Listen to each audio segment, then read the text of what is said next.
let's move on to item 7.2, I believe it is. Yes, 7.2. I'm going to share my screen, and we will attempt to do this swiftly, but still doing it appropriately.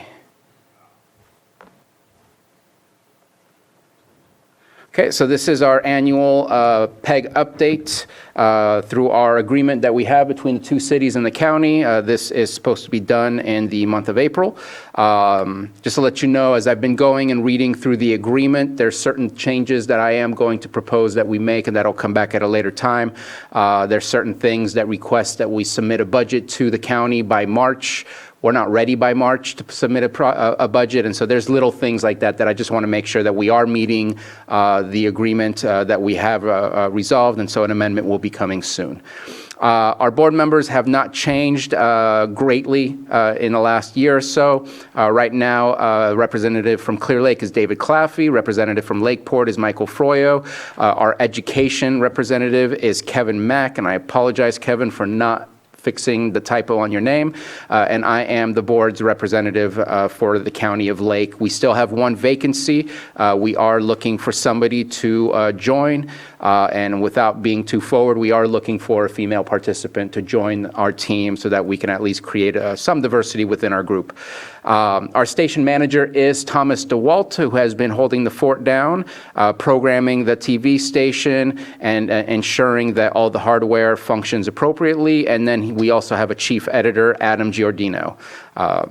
Our budget for 23-24 that had been approved and it was just actually recently amended. The approved budget is $36,075. $25,000 of that, which is $15,000 for the regular support from the County of Lake. I added the $10,000 from the contract for the videography services to the municipal advisory councils. So that's $25,000 from the County of Lake, $8,000 from the City of Clear Lake, and $2,000 from the City of Lakeport. Those are just the big ticket revenue items. Our operating budget expenses match the revenues, $36,075. Our station manager, including the $10,000 that has been provided for the videography, is $22,000. Editor is $4,800, and facilities and insurance that we pay to the City of Clear Lake, which is kind of washes out as an in-kind contribution, is $8,000. And they also do our annual audit for us as well as part of their overall city audit. Our capital budget revenue, we have pass-through dollars. It's actually a surprise to me. I would assume as we progress in the world of digital media that we would see the cutting of the cord of cable becoming a bigger and bigger thing, but we are actually seeing increases in our pass-through dollars.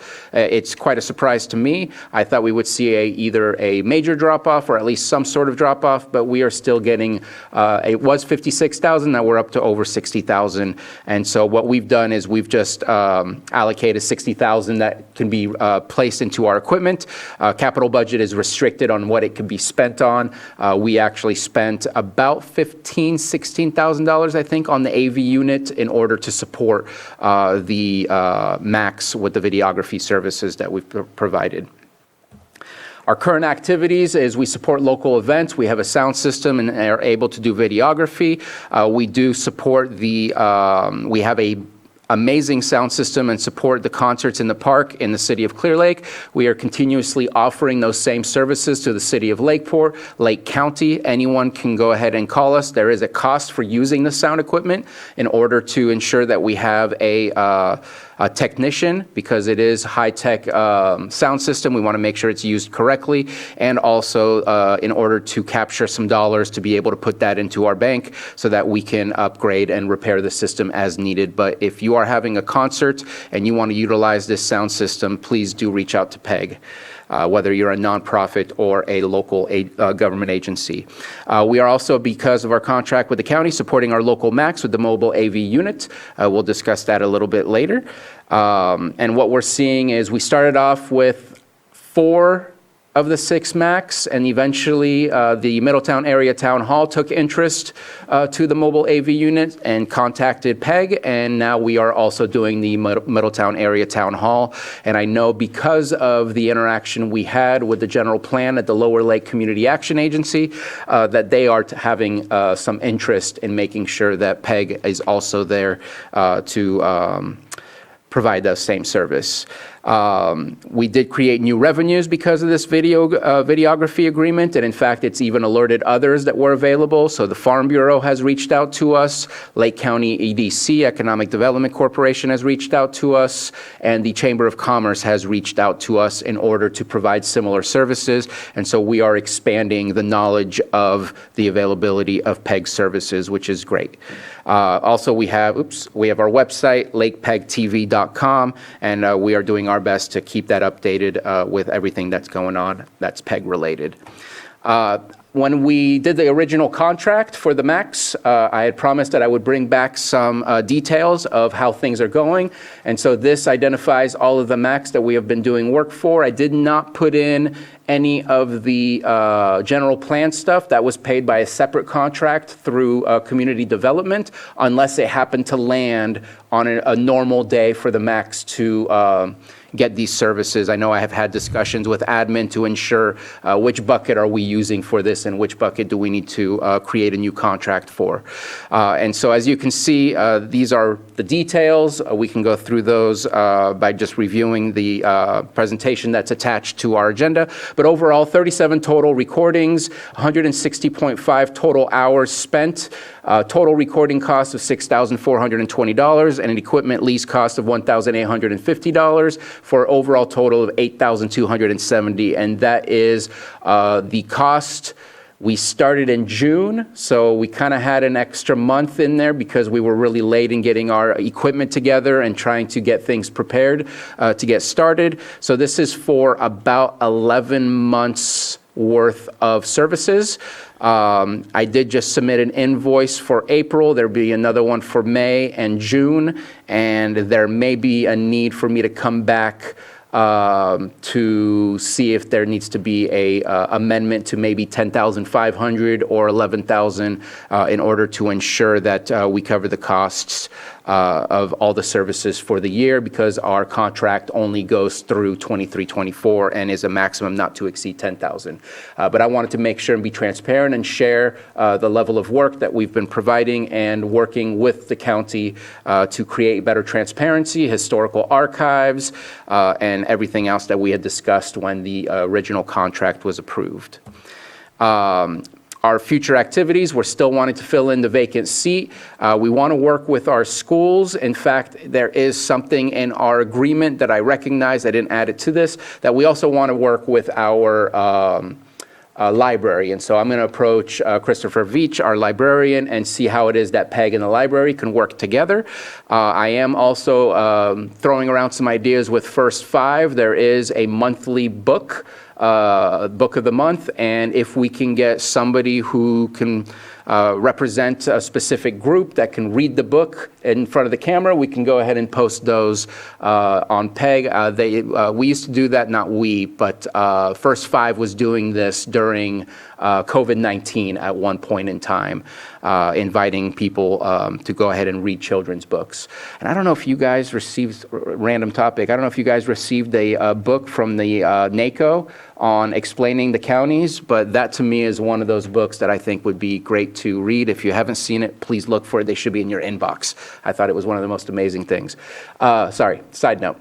We want to continue to increase our operational budget. Our operational budget is where we can increase our salaries, maybe increase our staffing, things of the kind. And our capital budget is very restricted on what can be spent. And so we're very limited in the scope of work and services that we can do internally. And we want to continue to grow so we can operate at the best, highest efficiencies and levels. We want to increase our memberships and our viewerships, whether it's on YouTube or whether it's on Channel 8. We are still working to activate Lakeport PEG Connection. I apologize that is still on our future activities.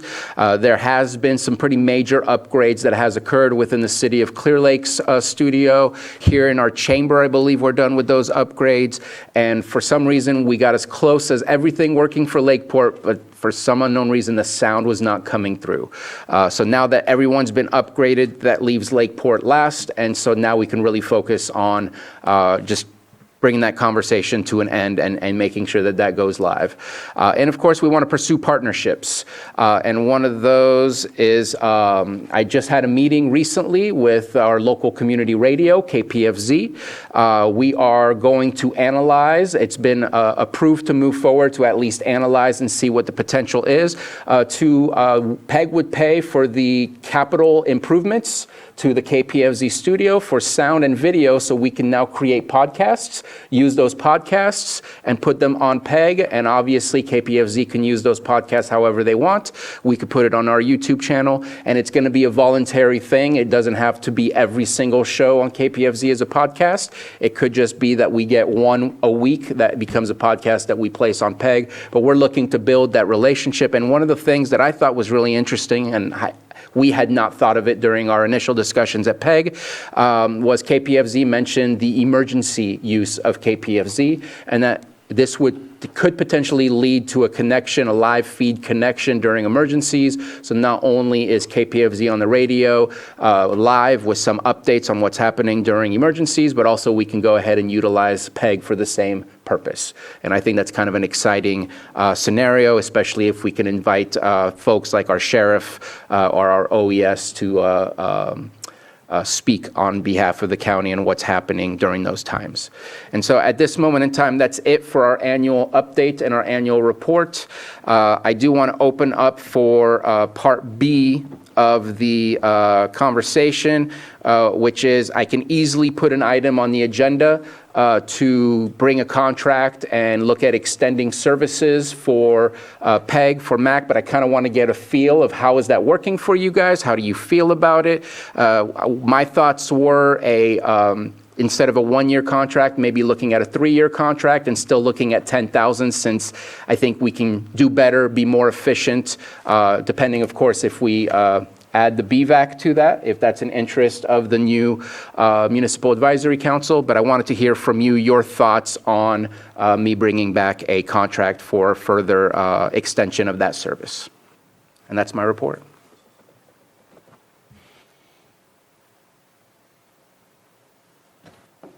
Supervisor Simon? It's working well. There's no going back now. Yeah. You know, we did figure it out on the budgets, but I think a 3-year contract might be a good conversation at $10,000 a year, so a $30,000 contract you're talking about.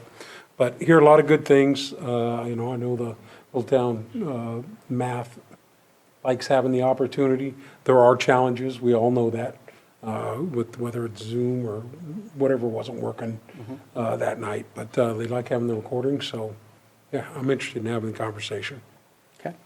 And just a real quick comment on that. Some of the trouble that we've been having, I know one of my ideas, and it hasn't gone through yet the PEG board, but so the video service we can't offer without having extra funds because our operational budget is so tight. But our capital budget currently, and I apologize for not being transparent, we have $300,000 that we've collected of the pass-through. So my plan is to approach every town hall, and I know that it's not owned by the county. It would have to be a conversation with each entity that owns those town halls to see if we can upgrade their systems so that we can get better outcomes and more reliability on the way the service works when it comes to internet, when it comes to everything else. I think that it would benefit PEG, so therefore that's a good reason for why PEG would be able to use those funds for that. And it would also benefit those, typically their local government or their local nonprofits, and so it would benefit them in other ways as well if that was something that we can approve. Obviously that would require many, many different conversations in order to get to that, but that's one of my thoughts on how to enhance that experience and that reliability of the service. Yeah, I think that's fine. I think it's fine. It's been the we had it down with the Cauberry Council where people could participate on Zoom, and now less people are able to participate, but it's recorded, so it's on YouTube, so it's fine. I agree. I've been working with Thomas. He's the main technician that comes, because commonly I used to do them by myself, and so it was very difficult getting hammered and by the public and also try to do this and that. And yeah, I mean, it just exacerbates the situation of what I have to do to report there or help or whatever the case may be.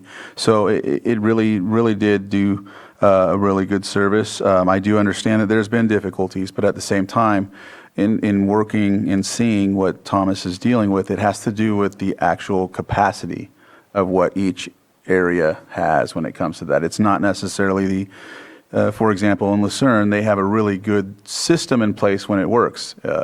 And then sometimes they just don't have enough. And it has to do with the actual internet service provider. It has nothing to do with the place or the equipment or anything like that. It's just that. It's the fiber or whatever. And that's why we're working on getting, fiber to Lake County.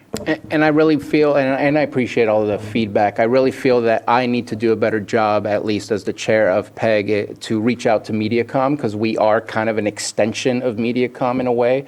PEGs are not just here in Lake County, they're nationwide, based on a demand to create that access for public education and government. And I feel that we have a ability to have conversations with MediaCom to help ensure that there's good reliability. I mean, it would be nice to speak for the whole community, but at the very least, we can work on the individual buildings itself. I know that for the homeless town hall that we were invited by Lakeport, which I forgot to mention that Lakeport also had worked with PEG, we, in working with Chief Rasmussen, had dropped a MediaCom connection because the internet was not working very well through what was already there at Soparis Theater, and we were able to have a pretty reliable stream. And so I think there's ways for PEG to work with MediaCom to try and enhance the services that are available at those town halls. I think Stephen was going to say something. Mr. Carter. I had a kind of a question where, because there's a lot of internet connection issues in certain areas, even if for the Max or even other activities that CDD does, has PEG looked into the mobile Starlink that you can use at these events and would have the 300 megabytes down, good internet, and could potentially even rent it out to certain things like CDD where they have their areas that are very remote?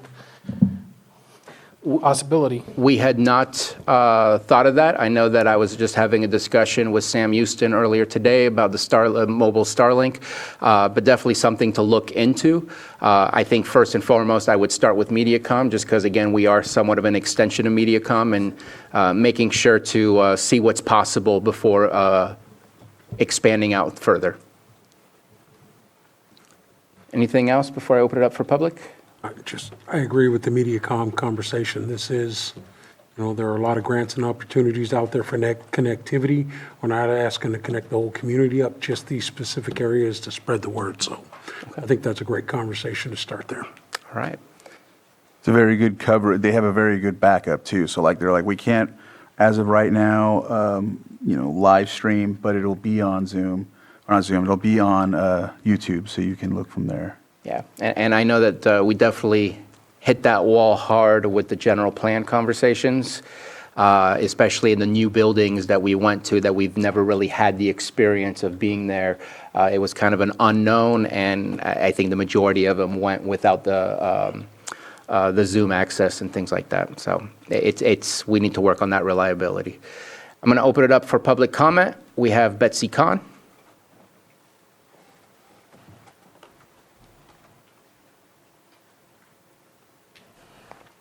Thank you, Mr. Chair. Can you hear me okay? We can hear you loud and clear.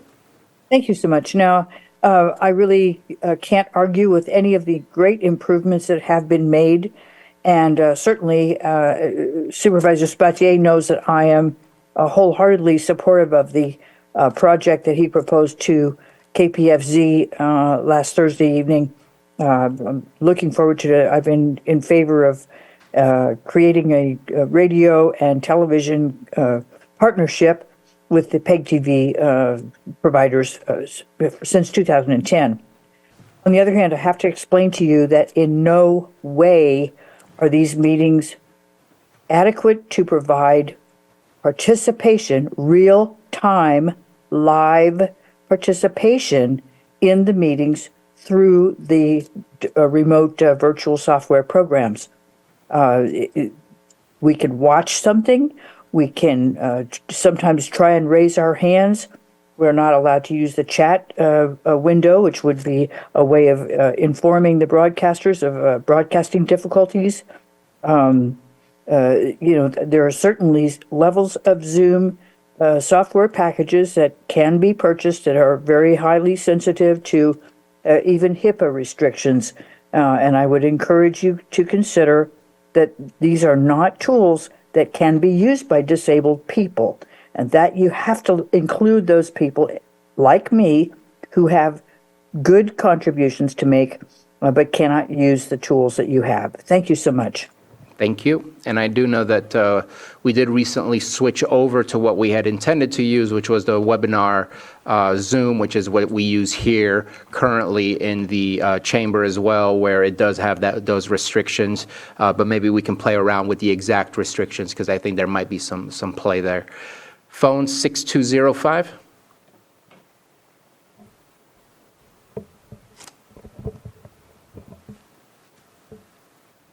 Hello, can you hear me? We can hear you. Oh, thank you so much. This is Bart Levinson. I wanted to thank Supervisor Pyska for her comment about Cobb Area Council. That's been my experience as well, that before PEG was handling the meetings, we could call in and listen and participate in a live way with the meetings. And that's been true for all of the MAC meetings.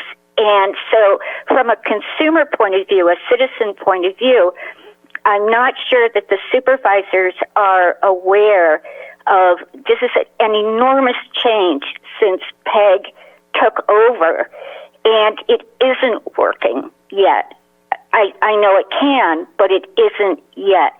And so the disability access, the citizen access, the ability to interact, and these are all our rights to do,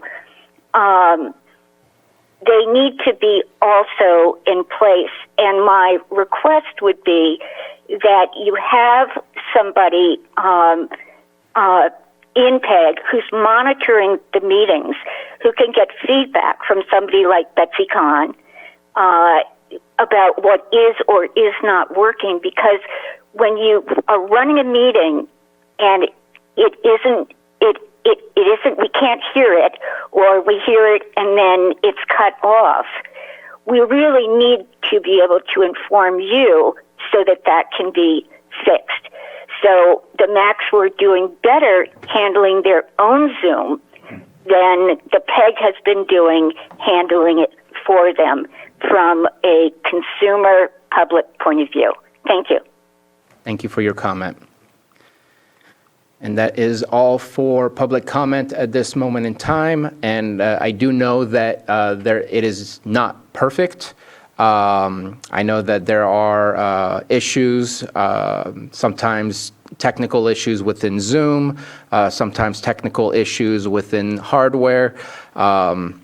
I'd love to say it's a simple setup, but it's not necessarily a simple setup. And we're trying our best, and I want honest feedback from the supervisors so that we can make sure to not utilize funding if it's not necessary to use those funds if it's not working for you. So please reach out anytime that you feel that it's not going in the direction that you wish for it to go. I know that I try often to be with PEG during these meetings if I can, so that I can help facilitate some support to Thomas DeWalt. But I know that we are striving to make things better, hence the request that I'm going to make to see what we can do to upgrade some of these town hall centers so that it can make it that much easier and much more reliable. If you would like to make a public comment, you are absolutely a public member. If I'm allowed to.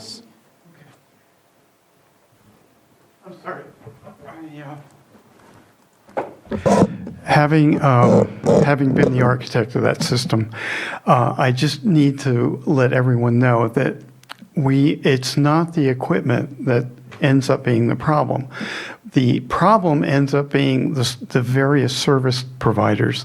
Cobb Area Council had 3 different service providers that they were working in between. That was AT&T, another AT&T, and they were also using Verizon, and they were also using, there was another service provider. All of them were, and they were having problems. If you don't have a minimum of input that you can use with broadband service, it doesn't matter what service you're going to try to stream, it doesn't work. And what happens is, in our situation, if we do have an interruption in service, yes, we look bad. And so the best thing we can do is, if that starts to happen, if there's an interruption, is to record the meeting and provide it afterwards, so that it's not a frustrating experience for the end users or the community, and there is a successful reproduction of that event.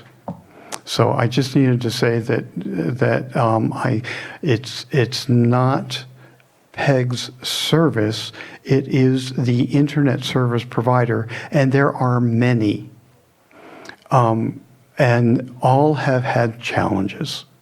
So I just needed to say that because I know that PEG, I know that Supervisor Sabatier have put in a lot of work into this. I know I've put in a lot of work into it, and so there needs to be some clarification. Thank you very much for the clarification. Okay, let's go and finish this up with phone 6205, if you could be brief.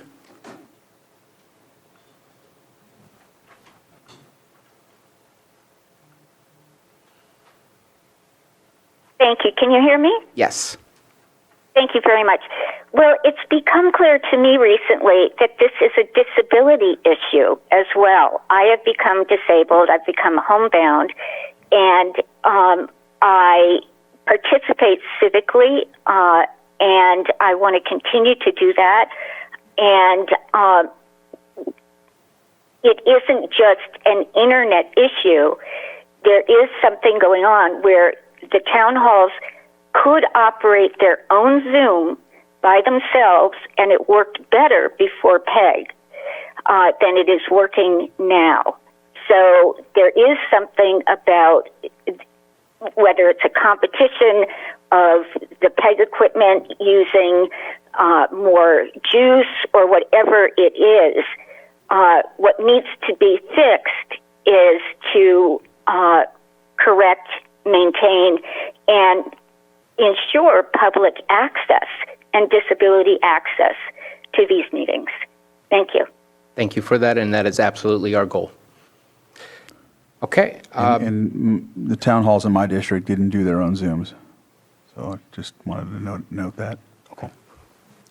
So that, we're going to close public comment. If there's any final comments from board members, I'm done with the report, and I will be coming back with a contract that I'll work with our county council to make sure that it's ready for you guys before mid-June, early June, or something like that is, I think, the plan.